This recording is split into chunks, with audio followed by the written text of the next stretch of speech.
الله أكبر الله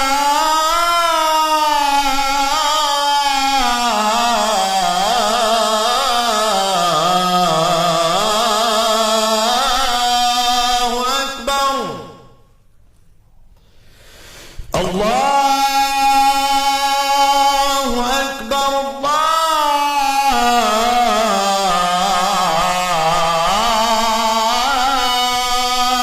أكبر اولا ما شاء الله عليك، الصوت جميل جدا. ان شاء الله هناخد في النهايه كده الاذان كامل منك باذن الله. اولا انتوا النهارده شرفتوني انتوا الاثنين في مكاننا المتواضع النهارده، و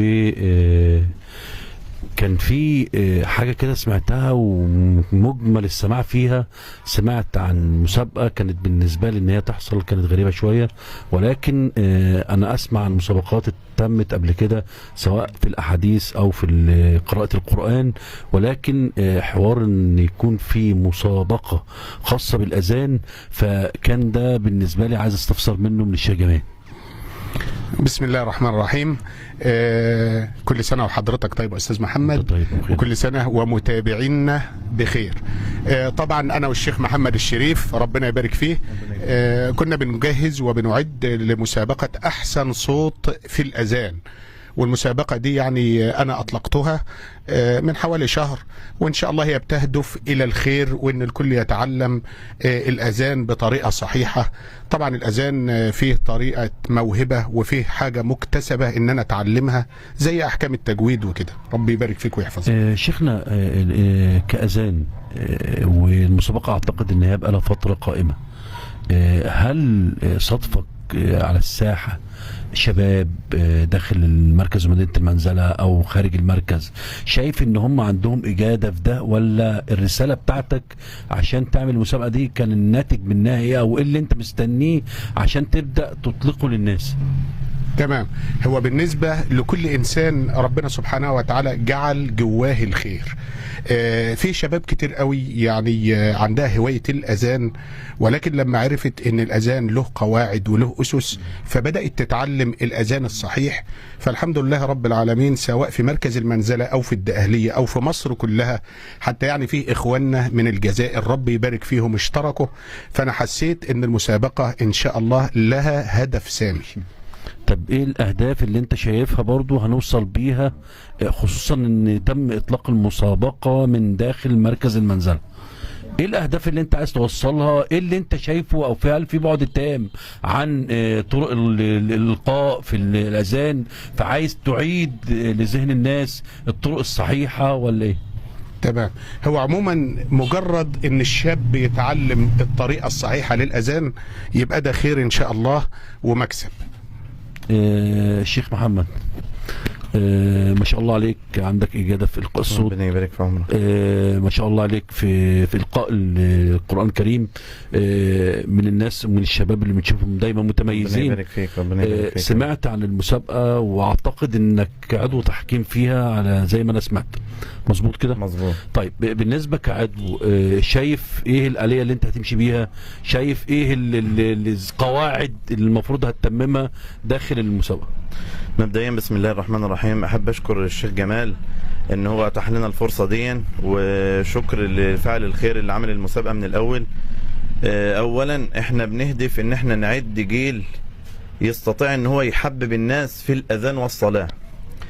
احنا بنسمع ناس، مع احترام لكل الناس وكل الناس خير وبركة وكل حاجة، بس في ناس يتصدروا الاذان ليسوا مؤهلين لذلك، بياخدوها يعني اللي هو انا كبير في السن، انا كل الاحترام ليهم طبعا، بس الغرض مش كده. سيدنا النبي صلى الله عليه وسلم لما سيدنا عمر بن الخطاب رأى الاذان في المنام وذهب ليقص عليه الرؤية، قال ايه؟ ما قالش انا هدنني، ولا قال لسيدنا عمر ادن انت، ده قال ايه؟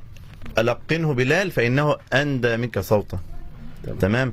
فاحنا بنهدف ان احنا نعد جيل يستطيع ان يؤذن بصوت ندي. مبدأ الاول قبل الصوت الندي الاحكام المنضبطة للاذان، اللفظ اللغوي للتكبير، للشهادة، للحي على الصلاة، لحي على الفلاح، ان يكونوا ملتزمين باللغة العربية الدقيقة وبالتجويد. تاني حاجة يجي بقى الصوت الحسن والنغم الكويس. لها قواعد اساسيه زيها زي قراءه القران. طبعا الادغام ادغام والاخفاء اخفاء والمد مد. يعني معنى كده مع التحكيم هتهتم بفكره طبعاً، اللي مش الصوت وجماله، لا طبعا ههتم بالقواعد والاسس اللي هتتم. ايوه طبعا لكن مش ههتم مثلا ان انا كمحمد ممكن يكون صوتي كويس بس جدا بس اللغه طريقه الالقاء في اللغه العربيه مفيش غنه مفيش مد مفيش ادغام للحروف. ده طبعا هيبقى من الاساسيات. الله المستعان. ويا رب تكون بشرة خير يا رب. اللهم امين يا رب. الشيخ جمال، اعتقد ان لجنة التحكيم انت سايب لها اساس هتتم بيه. تمام ان شاء الله. لجنة التحكيم يعني هي هيبقى لها اكتر من 50%. يعني احنا بداية كنا قلنا 50% لجنة التحكيم و50% تصويت الكتروني، ولكن لجنة التحكيم ما شاء الله 3 من الشيوخ الائمة الاعلام في مركز المنزلة دارسين احكام التجويد، فان شاء الله هم هيبقى لهم برضو الكلمة العليا في اختيار احسن مؤذن. رسالتك الأخيرة للمتسابقين في المسابقة، وأعتقد برضو أن في بعض الإحراج هيصيبك في المسابقة. الإحراج ده بيكون ناتج عن أن في أشخاص ما ممكن أنا كمحمد أجيب ابني فأقول لك لا خليه في وسط الناس، فده أعتقد أنه بيسبب إحراج. تحب تقول إيه الرسالة ونخليها واضحة شوية؟ وهو مضمون الحكاية كلها أن احنا عايزين نوصل رسالة برضو سامية للدين الإسلامي في أن كل حاجة لازم تكون منطقاه جدا. تمام. فايه الرساله بتاعتك للناس؟ هو اولا رسالتي للساده المتسابقين ان شاء الله يعني كل اللي اشترك معانا هيبقى له جائزه ان شاء الله، ربما تتفاوت الجائزه في قدرها. بالنسبه لاول 3 دول قلنا المبالغ الماديه، الفائز الاول هياخد 1000 جنيه، الفائز الثاني هياخد 500، الفائز الثالث 300. ان شاء الله جميع اللي معانا هيفوزوا باذن الله. اللي اجتهدوا وربنا سبحانه وتعالى يجعل اجتهادهم في ميزان حسناتهم. ثانيا بقول لبعض الإخوة، يعني أنا عندي فيديوهات مبعوتالي لأطفال دون السادسة. كل أب من حقه يفرح بابنه، ولكن ماهوش من حقه يزعل لو أنا ما حطيتوش في المسابقة. يعني الولد احنا عارفين إنما أولادنا بيننا أكبادنا تمشي على الأرض إذا أصيبوا بمكروه امتنعت أعيننا عن الغمض، ولكن هيبة المسابقة. فأنا مش عايز بعض أصدقائي يزعل إن أنا ما حطيتش ابنه في المسابقة. لا، المسابقة لها هيبتها ولها هدفها السامي. بشكركم، واكيد ان شاء الله هتكون مسابقه جميله، هيكون لنا فيها حضور باذن الله. ان شاء الله الفتره الجايه نحاول برضو نعلي التقنيه فيها، وهيكون في مساعده ان شاء الله من ابن البلد في النقطه دي. تقنيا انا معاك، ولكن لنا بس طلب صغير هنطلبه من الشيخ محمد. عايزين الاذان كامل بصوت الشيخ محمد. تحت امرك. ماشي اتفضل. تاخد المايك. الله أكبر الله أكبر الله أكبر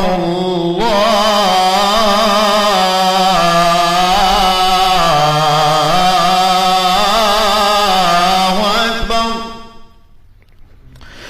أشهد أن لا إله إلا الله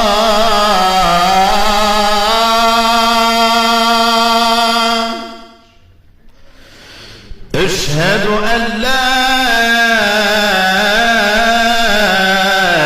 إله إلا الله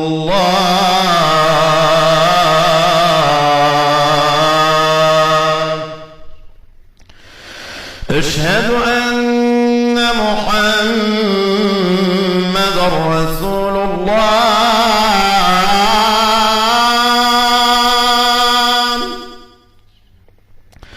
أشهد أن محمدا رسول الله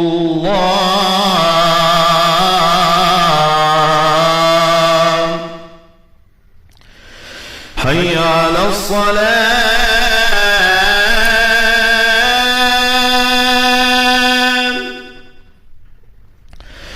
حي على الصلاة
بشكركم على الحضور، وان شاء الله ربنا يوفقكم في الجاي. يا رب. ربي يبارك فيك يا استاذ محمد. يعني انا اضيف كلمه ان شاء الله، باب التقديم للمسابقه لا يزال مفتوحا حتى 20 من شعبان. بعد يوم 20 شعبان ان شاء الله هنبدا التصفيات باذن الله. التصويت الالكتروني له دور، وايضا تصويت لجنه الحكام الموقره لها دور ان شاء الله. ان شاء الله الحفل هيبقى يوم 20 رمضان في قريتنا في الدقنوة الجديده باذن الله، حفل تسليم الجوائز. قلنا كل اللي اشترك باذن الله له جائزه. ربنا باذن الله. شكرا.